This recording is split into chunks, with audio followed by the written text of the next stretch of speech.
Sahabat dunia maya, pada kesempatan ini saya akan meneruskan diskusi kemarin, pembahasan kemarin terkait dengan skim atau akad-akad yang sering dipakai dalam perbankan syariah.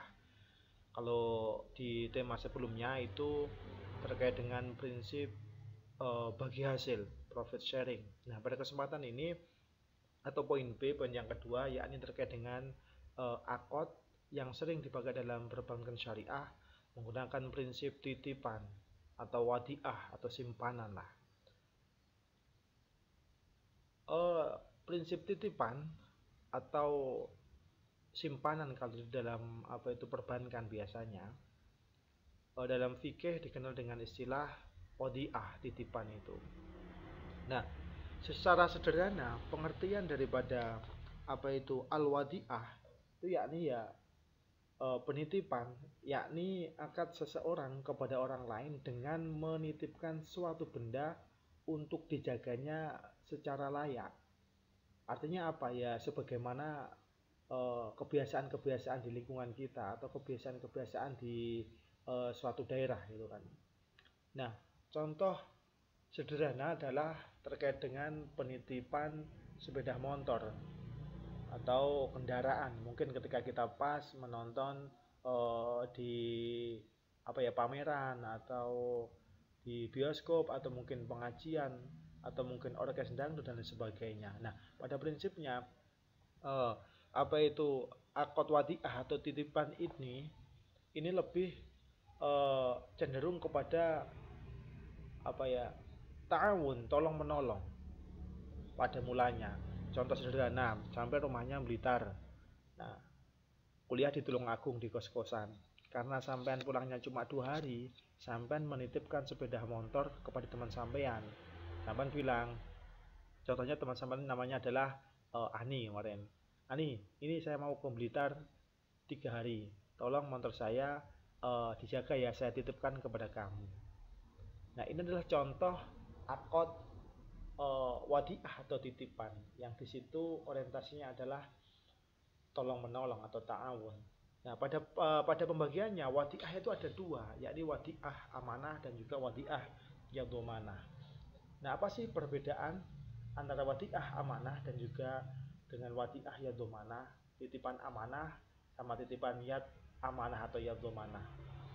Tadi saya contohkan sampai menitipkan sepeda motor selama 3 hari ke teman sampai yang bernama Ani. Nah, sampai pulang 3 hari kemudian sampean kembali ke kos-kosan atau tempat kuliah, ternyata motor sampean utuh, tidak ada suatu kekurangan apapun. Nah, ini contohnya adalah wadiah amanah. Objeknya, motornya itu tidak dipakai, tidak digunakan, cuma dijaga gitu kan. Nah, selanjutnya wadiah yadhomanah. Contohnya adalah sama, sampan pulang ke rumah 3 hari, motornya itu sampan titipkan ke teman sampan yang bernama Ani, tapi ada klausulnya seperti ini. Ani, saya pulang 3 hari ke Blitar, motor saya titipkan kepada sampean, silahkan digunakan untuk apapun. Yang penting nanti ketika saya kembali ke sini 3 hari kemudian, motor sudah ada. Nah, sampean yang dititipi ternyata sampean gunakan untuk kurir apalah, kirim barang apalah. Nah, di situ ternyata sampean mendapatkan bayaran. Contoh, dimintai tolong orang untuk mengantarkan barang di satu kota ke kota lain, mendapatkan penghasilan selama 3 hari itu 1 juta gitu ya. Ketika Ani kembali ke kampus, ke kos-kosan, ke tempat kuliah, ini Ani motor utuh. Nah, karena mendapatkan untung, sampean memberikan semacam hadiah. Ini Ani, motor kamu saya gunakan untuk kurir, saya kasih uang 200.000 rupiah. Itu namanya bonus. Nah, konsep di perbankan hampir sama seperti itu. Tapi di konsep wadiah titipan tidak boleh dipersyaratkan di depan.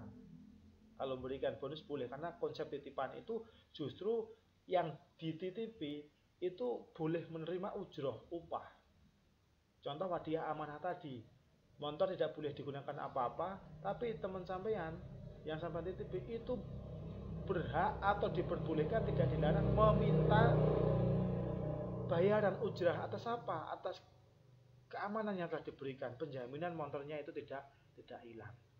Itu namanya adalah wadiah amanah. Jadi sudah dipahami ya, wadiah amanah itu barangnya tidak bisa digunakan untuk apa-apa, dijaga saja. Contohnya tukang parkir ya, tukang parkir. Nah, wadiah yadomanah, barangnya itu bisa digunakan untuk apapun, tapi dengan syarat itu tadi ada perjanjian di depan. Biasanya ini digunakan untuk tabungan. Makanya di sini ada prinsip titipan atau simpanan. Sebenarnya bukan atau ya. Titipan itu dalam kurung ataunya itu wadiah. Simpanan itu adalah contoh daripada produk di perbankan. Itu prinsip titipan.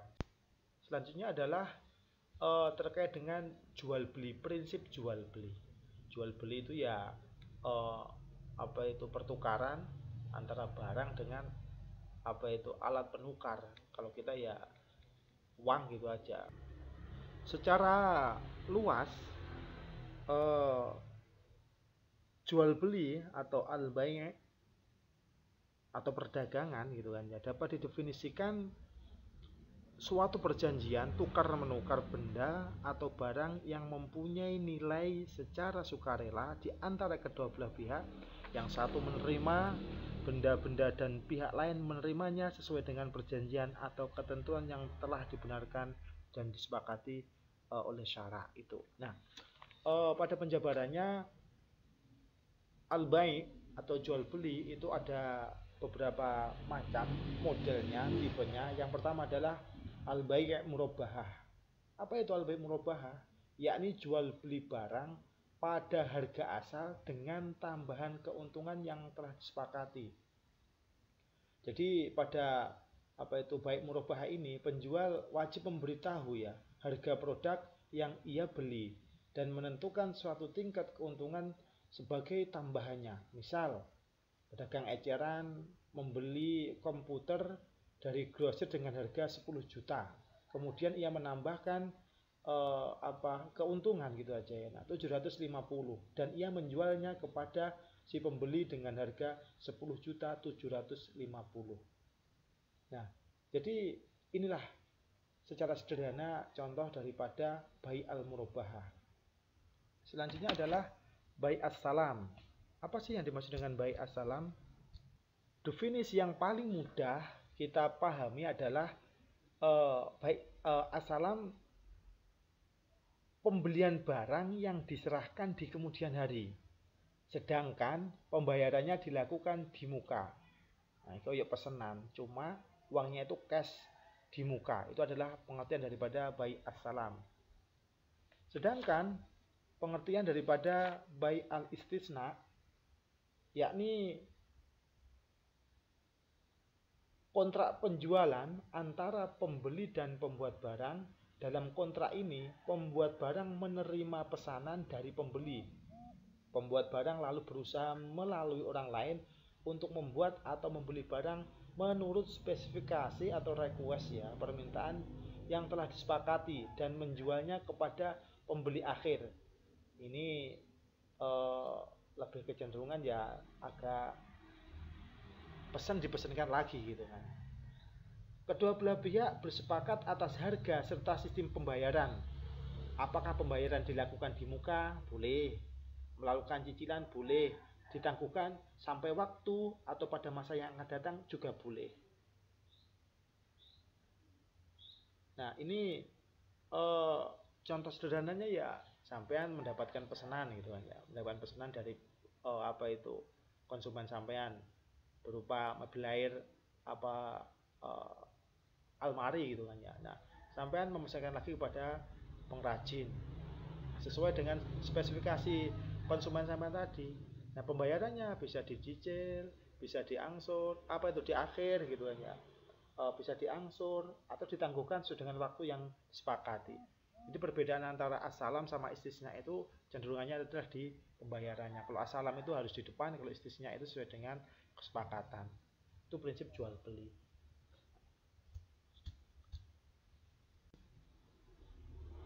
Nah, selanjutnya adalah ijaroh. Ijaroh kata lainnya ya sederhananya adalah sewa gitu ya. Makanya dinamakan prinsip sewa atau ijaroh. Ijaroh itu adalah akad pemindahan hak guna atas barang atau jasa melalui pembayaran upah sewa. tanpa diikuti dengan pemindahan kepemilikan atau ownership atas barang itu tersendiri. Ya contohnya ya kalau sewa itu ya sampean pernah rental mobil gitu kan ya, 1 hari 400.000, ya udah sampai mempunyai hak pakai gitu kan ya, bukan hak memiliki. Nanti setelah waktunya habis 1 hari ya atau 1 bulan sesuai dengan yang sampean sepakati untuk sewanya, sampean kembalikan gitu kan. Itu namanya adalah ijarah. Nah ternyata ijarah itu ada dua, ijarah murni, sewa murni tadi yang saya contohkan sebenarnya rental mobil atau alat-alat lainnya, dan juga ada yang nama ijarah muntahiyah bitamlik atau IMBT. IMBT, ijarah muntahiyah bitamlik, bukan Indonesia mencari bakat. Nah, transaksi yang disebut dengan ijarah muntahiyah bitamlik atau IMB adalah sejenis perpaduan antara kontrak jual beli dan sewa, atau lebih tepatnya akad sewa yang diakhiri dengan kepemilikan. Artinya kepemilikan barang di tangan si penyewa. Nah, sifat pemindahan kepemilikan ini yang membedakan dengan ijarah murni, ijarah biasa tadi. Nah, jadi bahasa yang mudah kita pahami, ijarah muntahiyah bitamlik itu adalah sewa yang diakhiri dengan pembelian. Akadnya itu. Nah, ijarah, bentuk al-ijarah muntahiyah bitamlik memiliki banyak bentuk ya, tergantung pada apa yang disepakati kedua belah pihak yang berkontrak. Misalnya ijarah dan janji menjual, nilai sewa yang mereka tentukan dalam ijarah, harga dalam transaksi jual, dan kapan kepemilikan kepindahannya. Contoh ya sampai nyewa mobil mungkin gitu kan, berapa tahun kontraknya, nanti ini sewa ya tapi di akhir nanti kita sampai menjualnya ke saya. Itu contoh sederhananya seperti itu. Nanti bagaimana implementasinya di perbankan kita akan bahas lebih lanjut. Selanjutnya adalah prinsip jasa, wakalah. Apa sih yang dimaksud dengan wakalah? Wakalah adalah bisa dimaknai penyerahan, pemberian mandat, atau pendelegasian. Ini jadi wakalah. Wakalah ini kalau diimplementasikan dalam perbankan ya banyak itu kan ya. Salah satunya adalah pembayaran. Contoh, sampean melakukan transaksi jual beli di salah satu marketplace, idealnya kan sampean membayar kepada outlet ataupun toko itu langsung. Contohnya membeli baju. Nah, sampean menggunakan jasa perbankan. Jadi sampean meminta bantuan bank untuk membayarkan kepada outlet tersebut atas barang yang sampean beli. Itu contoh daripada wakalah. Kalau contoh dalam fikih muamalah bagaimana? Ya sampean mendapatkan undangan, sampean posisinya ketua. Berhubung sampean berhalangan hadir, sampean delegasikan, sampean wakilkan kepada sekretaris mungkin. Maka sekretaris itu yang sampean tunjuk ketika menghadiri suatu undangan, maka dia seolah-olah menjadi kamu karena sudah kamu mandatkan. Terus yang kedua adalah kafalah. Kafalah itu merupakan jaminan yang diberikan oleh penanggung atau kafil kepada pihak ketiga untuk memenuhi kewajiban pihak kedua atau yang ditanggung. Dalam pengertian lain, kafalah juga bisa dimaknai mengalihkan tanggung jawab seseorang yang dijamin dengan berpegang pada tanggung jawab orang lain sebagai penjamin. Bahasa sederhana adalah kafalah itu ya garansi gitu aja ya, garansi.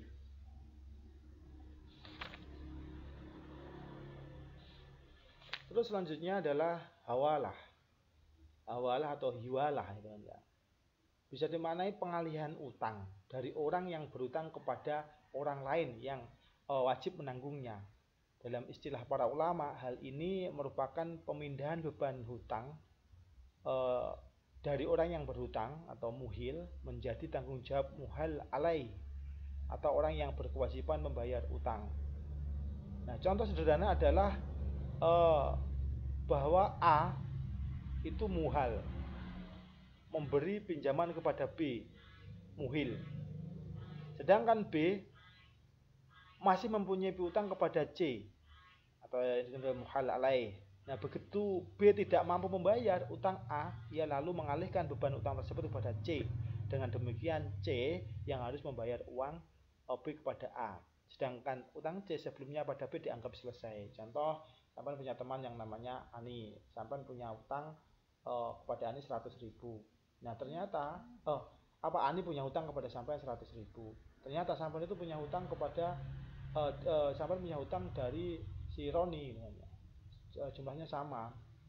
Nah sampean bilang kepada Roni, Ron, utangku saurno neng Ani, aku lagi duit. Nah itu pemindahan utang sederhana seperti itu, hawalah. Rohen, selanjutnya jasa rohen itu bisa dimaknai gadai gitu aja ya. Gadai itu menahan salah satu harta milik si penjamin sebagai jaminan atas pinjaman yang diterimanya. Nah barang yang ditahan tersebut memiliki nilai ekonomis ya, mempunyai nilai. Jadi dengan demikian pihak yang menahan memperoleh jaminan untuk dapat mengambil kembali seluruh atau sebagian piutangnya. Secara sederhana dapat dijelaskan bahwa rohon itu semacam jaminan utang atau gadai gitu aja ya. Terus shorf itu bisa dimaknai jual beli valuta asing gitu kan. Al-qard yakni kalau di perbankan itu dikenal dengan istilah qardul hasan ya, dana kebajikan, yakni pinjaman tanpa adanya margin atau bunga kalau konvensional seperti itu. Jadi tidak ada tambahan sama sekali. Kadang orang salah paham ya. Al-qard itu ya seperti halnya al-ariyah, akad tahun pinjam 100.000 ya dikembalikan 100.000. Ini tidak ada nilai komersil atau bukan transaksi komersial. Nah, itulah akad-akad atau skim yang sering dipakai dalam perbankan syariah. Jadi kembali ke konteks awal, bank syariah itu mempunyai fungsi intermediator sistem menghimpun dana, funding, menyalurkan dana, financing, dan tambahnya ada service atau jasa. Nah, penghimpunan dana ada prinsip wadiah, titipan. Prinsipnya prinsip wadiah atau titipan. Nah, itu produknya ada giro, paham kan giro itu? Tabungan yang bisa diambil dengan menggunakan cek dan juga biliar giro. Terus tabungan, ya tabungan biasa. Nanti kita cek di brosur-brosur bank-bank syariah itu aja. Terus yang kedua adalah prinsip mudharabah. Nah, tabungan bisa, deposito bisa. Jadi penghimpunan dana itu menggunakan dua akad atau prinsip, yakni prinsip wadiah atau titipan dan juga prinsip mudharabah. Produknya bisa giro, bisa tabungan, dan juga bisa deposito. Kalau tabungan, nah kalau menggunakan konsep wadiah ya bisa wadiah ya dhamanah, karena uang yang dititipkan bisa digunakan oleh perbankan untuk kegiatan apa itu kan ya. Prinsip mudharabah juga seperti itu. Sampai sebagai sahibul mal, sing duwe duit, bank sebagai pengelola. Nah, penyaluran dana, prinsip jual beli bisa murabah masuk, istisna tadi juga masuk, salam juga masuk, prinsip sewa juga masuk, ijarah, IMBT, ijarah muntahabit tamlik, prinsip bagi hasil, mudharabah, musyarakah. Nah, kebalikannya kalau di penghimpunan dana, sampean yang sebagai sahibul mal sing duit, bank sing mengelola. Tapi prinsipnya itu apa? Fungsi penyaluran dana, bank melakukan pembiayaan, sampean yang mengelola sebagai mudharib, bank sebagai sahibul mal sing duit. Nah, kebalikannya. Jasa wakalah itu tadi ya bisa dikategorikan contohnya ya transfer, kafalah, jaminan sampai mendapatkan garansi. ATM bisa digunakan berbelanja, kartu kredit, hitungannya short sudah tahu sendiri, transaksi di luar negeri, rohan gadai, hiwalah juga bisa, qardul juhajan juga bisa. Ini sekelumit terkait dengan aplikasi akad dalam produk-produk bank syariah. Ini cuma review saja, ketika kurang jelas bisa ditanyakan dan juga ada yang salah bisa dikoreksi terkait dengan apa yang saya sampaikan.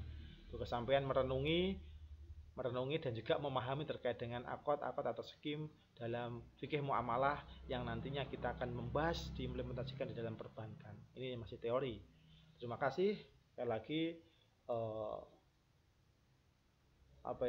jikalau bermanfaat di like aja tidak apa-apa, tidak di like juga tidak apa-apa, di subscribe ya alhamdulillah, tidak ya tidak apa-apa.